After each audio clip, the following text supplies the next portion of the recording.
करवीर तालुक्यातील खुपिरे इथं बनावट रासायनिक खतांचा साठा सापडलाय।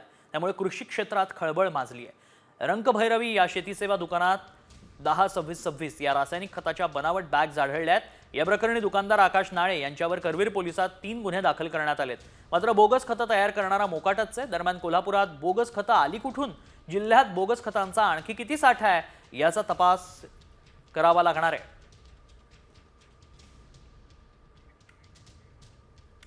कंपनीने दिलेल्या उत्तरानुसार सदर खत किंवा सदर विक्रेता हा त्यांचा कोणत्याही प्रकारे अधिकृत विक्रेता नव्हता।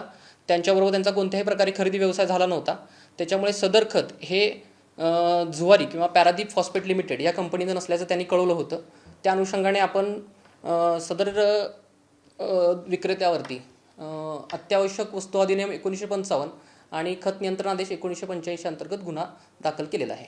संबंधित ठिकाणी जाऊन खात्री करून काही त्या ठिकाणचं जे त्यांना सॅम्पल सापडले त्याची सॅम्पल चेक केलं आणि ते बाबा बोगस खतं आहेत असं आढळून आल्यावरती त्यांनी रेड केली, त्या ठिकाणी ताब्यात घेतला, तो जप्त पण केला। त्या अनुषंगानं या काही लोकांनी यातल्या जी 2-3 आरोपी आहेत सध्या यामध्ये, या 3 आरोपींनी त्या परस्पर विल्हेवाट लावण्याचा प्रयत्न केलेला आहे। कोण लोक जर बोगस खतं देऊन शेतकऱ्यांचंच नुकसान फसवणूक करत असतील तर त्यांच्यावरती प्रशासनाच्या वतीने कडक कारवाई करून काय समाजामध्ये असे व्यक्ती असतात अशा किंवा लोकांना फसवणं, भेसळ करणं, म्हणजे दुधामधली असेल, अन्नधान्यामध्ये असेल किंवा तुम्ही म्हणता त्यामुळे खतामध्ये असेल, बी बियाणामध्ये असेल, एक प्रवृत्ती कमी कष्टामध्ये जास्त पैसे मिळण्यात आहे। त्याच्यामध्ये आपण किती लोकांचं नुकसान करतो हे त्यांच्या लक्षात येत नाही।